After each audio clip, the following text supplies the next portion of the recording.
Alright, greetings and salutations. My name is Comic Fire, and welcome back for more Shin Megami Tensei Soul Hackers. Last time, we started off at Algonzoth HQ, and in this episode, we're going to be finishing up. Well, we're going to be getting at least a good portion of the way through. Pretty much finished. So, we'll just continue on with our Seal Quest. I'd call this one Kiss from a Rose, but I could also call the next one Kiss from a Rose. I recorded this, episode 26 and episode 25's commentary all in a row. And maybe even the next episode, though my throat's starting to get a little sore, so probably don't want to push that too hard.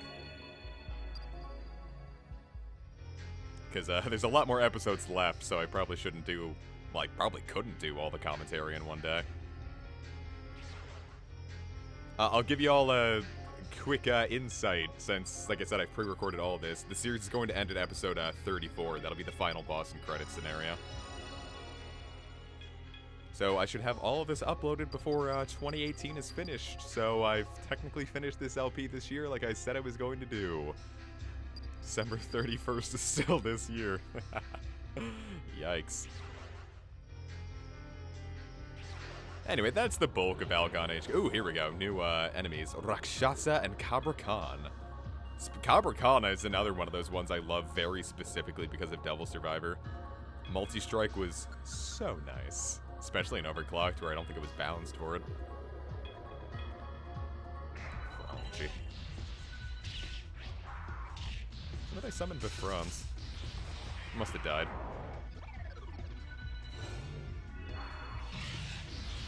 Ow.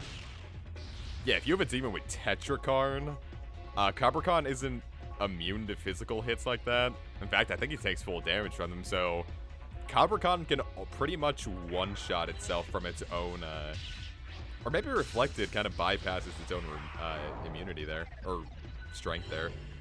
Because I swear the thing pretty much one-shots itself from a Megaton press.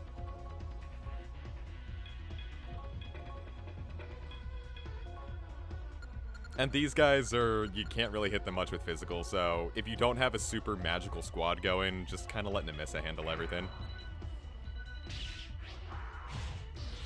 Ow. Does Arm Chopper lower attack in this game, or is it just a name at this point? A lot of things are, like, there's just not a whole lot of info on this game on the internet. Like, there's an item I pick up later called the Universe Ring, and it says that it does something mysterious, but the wiki doesn't know, and I haven't seen anyone on the internet talking about it. At least in English. Because I don't know how well this game sold in Japan, either. So I don't know if the Japanese or... yeah, the Japanese community for this game is any stronger or would know any better. But the Western audience... no, I've fought for every scrap of detail I could find on this game. Like I said, like, no one's uploaded the maps, so... anyone watching this, you have full permission to just, keep screenshotting the maps at the bottom and upload them wherever you please. Like, in fact, I encourage that. Just in case someone wants to look at maps but doesn't want to use the, auto map cheats, or if someone's just playing the Saturn or PS1 versions. Please, I encourage you. I'd like that info out there. I wonder if the Megaten Wiki would take it. But I don't know. Oh yeah, here are the big boys, Wicker Men. They can cast, I don't remember if it's Mudawan or Mudola, but the effect is the same either way. It casts it, you die if Makara Karn isn't up, and you get to go to the last place you saved. And they're a little juicy, too. Anything that can take a Zionga at this point from Nemissa is a frightening beast. There it goes. Missing ink painting. I think that's one of those things like you can gift to a demon to increase its loyalty. But that also might be one of the ones that, like, its sole purpose is just to sell. I left that chakra pot there because I could have always come back to get it if I really needed it. I don't really know if it would be a really efficient idea just to go all this way for a chakra pot, but it's really not like I use them. Anyway, got back attack there. And the shitty thing about back attacks is it screws up your positioning really bad. Like, you have to reset your demons in their original position. So you know it's really fun when that happens, and then you set everything back up, and then you get back attacked again. Now, if you only have one row, back attacks don't really matter as much, besides the enemy got the jump on you. But it's still not fun. I'd rather that didn't happen.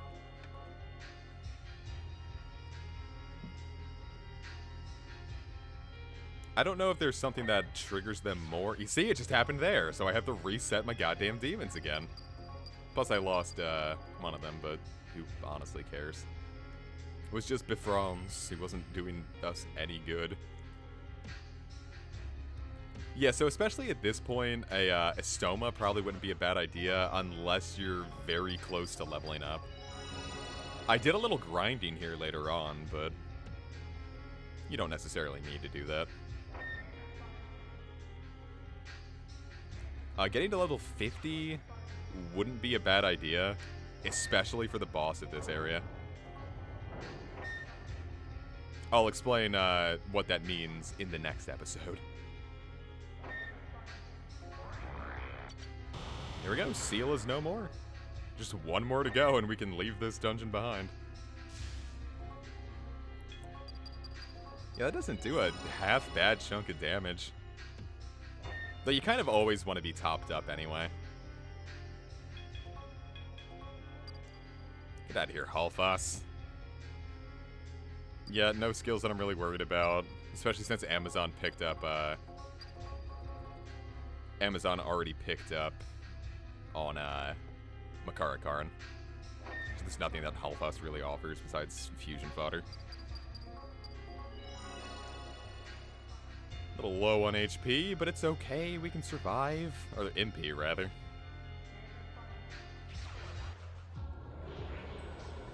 And here we have an Incubus and an Amazon. I don't... Well. If you pick up a bunch of demons, you can always talk to them. And we get the Owl Gloves, which, forget what they do specifically. They're very specifically for females. You do not get to, equip it. It has magic too, so this is about the point in the game where your Compass Beast equipment from earlier on, the damage boost isn't really all that important compared to how squishy your Nemissa will be, so you can reliably start dropping that for good pieces of defensive equipment, because the survivability is going to be generally more important than just DPSing. Since even without it, you're probably going to be one-shotting pretty much everything you see that isn't a boss right away. And against the bosses, you really want the extra juice. Alright, so now that we finished up, because we chose not to work with Finnegan, because we chose not to work with Finnegan, now would probably be a good time to start loading up on your demons. Because, let me tell you, those Phantom guys sure don't like it when, you make the totally justified decision of not working with them after all the shit they did to you.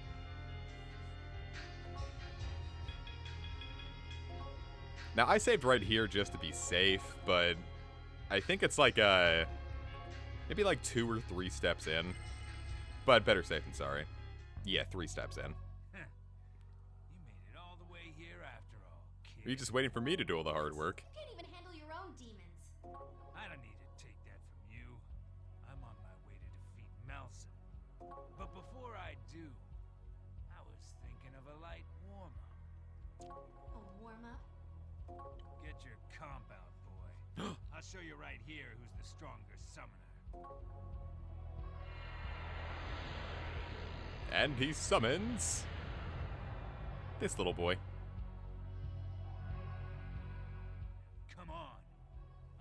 Off the shame of losing to you. Oh, will you? Anyway, so this is Reaper Cernunos. I suppose that's one way you could pronounce it. It's not the roughest fight in the world. Certainly not the best. Dumb, I believe they just want to go. I chose attack because I wasn't sure if it was dumb or wild that did that, but... You can throw shit out, but for some reason I miss everything, so there's probably one stat I should have been raising, but might be. Tarukaja. The great thing is that I'm not sure if Cernunnos is just particularly susceptible to being paralyzed from Zionga, but it worked, so I took it. This is why it's not a bad idea to start focusing on Nemiss's agility at this point, because like 25 magic is going to reliably get you through the rest of the game. So just make sure it's faster than some things to get status effects to stick. Yeah, this is why we don't use Capricorn. Oh, I can go? That's cool. Guess I'll kill myself. Whatever. Shit. Finnegan isn't packing Zoma Furnace this time, so you don't have to worry about your Zoma being immediately one-shot. I wonder what all that's about. I guess because the last time he couldn't summon his own Zoma, so he's like, well, into the furnace with you. It is just kind of weird how the Zoma just kind of fell off plot-wise. Though I'm pretty sure, I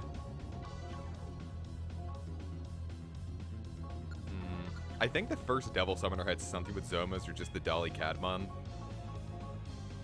But, again, don't remember 100%. Anyway, you can chuck up Boofula. Boof. Yeah. Yeah, plus with our aim up, it's certainly a lot better. Plus, I think the Zoma might just be more susceptible to taking aggro. Because you notice that, like, everything is, like, always aiming for it. There's got to be something there doing it. Anyway, once, you know, your Zoma's fulfilled his purpose, it's kind of fine if he dies. Nice. It's not going to be hitting particularly hard, but screw it, whatever. So long as he's doing his best, that's all that matters.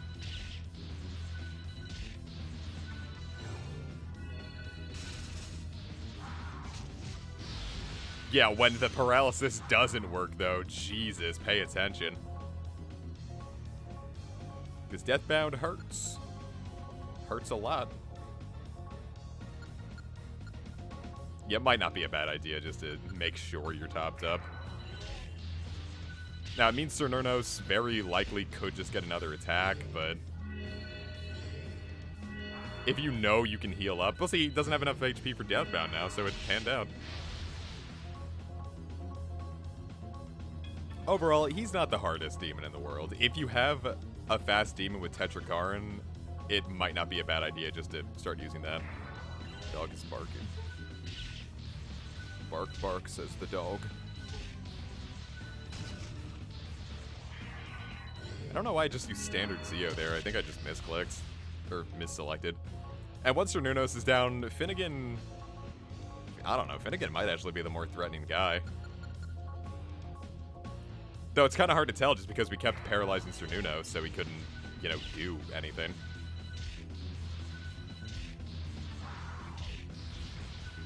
Yeah, he was right. I did go down. Now, your demons or party members in the front row are going to go a little faster than the ones in the back row, so putting the Missa out in front and kind of praying for para-hacks might not be the worst idea in the world. Not the best, since relying that heavily on RNG isn't smart, but... I also don't know if Electric Backfist is physical, since it does seem like the kind of thing that got lost in translation and could very easily be magic. But if this guy's running entirely on physical set, yeah, Tetrakaran can shut this entire fight down. Which is going to be the meta for a lot of fights later on. If you don't do any grinding, just fucking around with Reflection like Tetrakaran and Makarakarn is probably the safest way to get through the game. Though at that point you have to start worrying about Matama fusion, but I'll explain all that later on because you better believe I took 100% advantage of that. I'm all about getting away with as little grinding as possible, and Soul Hackers lets you do it. And I like that. Soul Hackers, despite what I said earlier in the LP, I really like this game, and I'm glad I did this one. Burn alive in your own human furnace! I was planning to finish you and beat Malsum. You might beat me, but can you defeat it? Even Oh, if you you do, couldn't. that monster can't be stopped. It'll just happen again. If only we could find Nemissa. Then maybe. You got really late into the game with this still being a plot point. No matter what happens, Finnegan dies here. Huh? How do you know me? Answer me! If you chose to work with him, He won't be telling us anything. he'll have been ambushed. Saying Nemissa. What did he know? Or something like that. I don't care what they say. I'm me. I'll do what I want. I think even Malsa might have jumped him. Malta. But again, I don't quite remember for sure. Point being, no matter what happens, Finnegan dies. Anyway, the demon that coming up next, Malsum, like we've all been implying, is going to be a little bit rougher if you're not prepared. So, we'll prepare. See you guys next time.